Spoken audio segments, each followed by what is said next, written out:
দাদার দেশের সাথে 180 কোটি রুপি আমাদের যে বাতিল করলো বাংলাদেশ, এটা খুবই একটা সুসংবাদ, যা আমরা খুবই খুশি হলাম যে দাদার দেশের সাথে আমাদের কোনো সম্পর্ক না। কয়েকদিন পর গত বছর আমাদেরকে যে ফারাক্কাবাদের পানি ছেড়ে আমাদের 64 জেলার মধ্যে 55টি জেলায় বন্যা প্লাবিত করেছে, যেমন ফেনী, নোয়াখালী, ময়মনসিংহ, এরপরে সিলেট, সুনামগঞ্জ, এগুলো ডুবিয়ে দিচ্ছে, বন্যা প্লাবিত করেছে। এখন আবার নতুন করে কয়েকদিন আগে তারা বান ছেড়ে দিয়ে আমাদের 4টি জেলা বন্যা প্লাবিত করে দিচ্ছে। এখনও বন্যায় ক্ষতিগ্রস্ত অনেক মানুষ।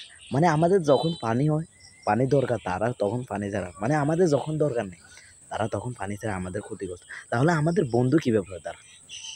তাহলে আমরা আমাদের যেহেতু আপ্যায়ন করে, আমরাও কিছুটা আপ্যায়ন করি তাদেরকে। তাদের দেশের কোনো জিনিস আমাদের দেশে যেন রপ্তানি, আর আমাদের দেশের মানুষ যেন পাকিস্তানে চলে যায়। দেখি অনেক মানুষ চিকিৎসার অভাবে বা দাদার দেশে যায়। দাদার দেশে কয়েকদিন আগে একটা আমাদের পর্যটক ভাই আমাদের দেশি ভাই গেছিল তাদের দেশের চিকিৎসা হওয়ার জন্য। তারা মানে বিভিন্ন ধরনের হেনস্থা করা হয়েছে। এখন কয়েকদিন আগে দেখলাম যে একটা ভিডিও দেখলাম, একটা বাইকে যে প্লাস্টিকের মধ্যে আগুন দিয়ে তাকে নির্যাতন করতেছে একটা মুসলিম ভাইকে।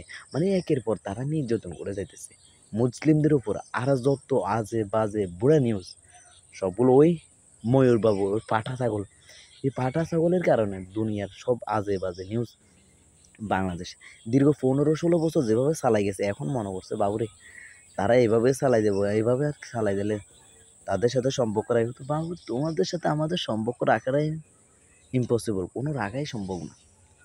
আমাদের কোনো সম্পর্ক যেন না রাখা হয় দাদার দেশের সাথে। 180 কোটি রুপি তো দূরের কথা, লক্ষ কোটি রুপি আরও যেন বাতিল করা হবে। তারা আমাদের কখনোই বন্ধু ছিল না, তারা আমাদের সবসময় চিরশত্রু ছিল।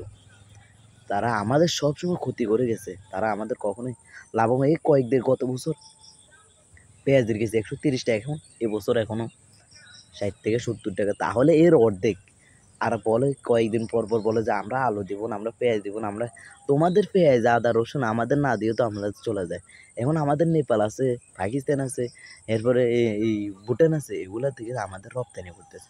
এখন তো তোমাদের দেশে উল্টা তোমরা চলো যে তোমরা খাইতেছো পারতেছো না, বেচতে পারতেছো না, সবগুলো ট্রাকে পৌঁছাইতেছো।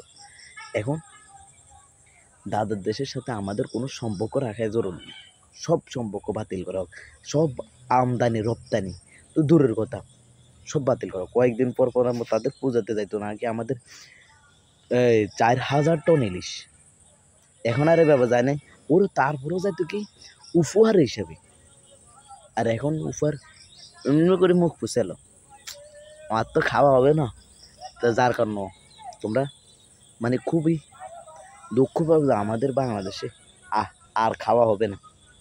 থাক দাদার দেশ। এখন কয়েকদিন পরে দেখলাম যে আমাদের কয়েকদিন আগে আমাদের 4টে চ্যানেল, ইউটিউব চ্যানেল বন্ধ করে দিয়েছে। এরপর আমাদের আরও 2জনের ইউটিউব চ্যানেল বন্ধ। তাহলে আমাদের দেশে যেহেতু ইউটিউব চ্যানেল তারা বন্ধ করে দিয়েছে, আমরাও তাদেরকে আপ্যায়ন করি। তাদের দেশে আমাদের দেশে তাদের যে চ্যানেলগুলো আছে ওইগুলো আমরা বন্ধ করে দিই। তাহলে এটাই আপ্যায়ন। পরপর কয়েকদিন পর তারা আমাদের কখনোই বন্ধু ছিল না, তারা আমাদের সবসময় চিরশত্রু ছিল, সবসময়। আমরা এখন দিল্লির দালালি না করে ঢাকার দালালি করতে হবে। দিন শেষে আমরা বাংলাদেশি, একে অপরের দিল্লি দালালি না করে শুধু ঢাকার দালালি করে চলে যেতে হবে। ভারত নয় বাংলাদেশ। ভারত দালালি চাই না, বাংলাদেশের দালালি চাই।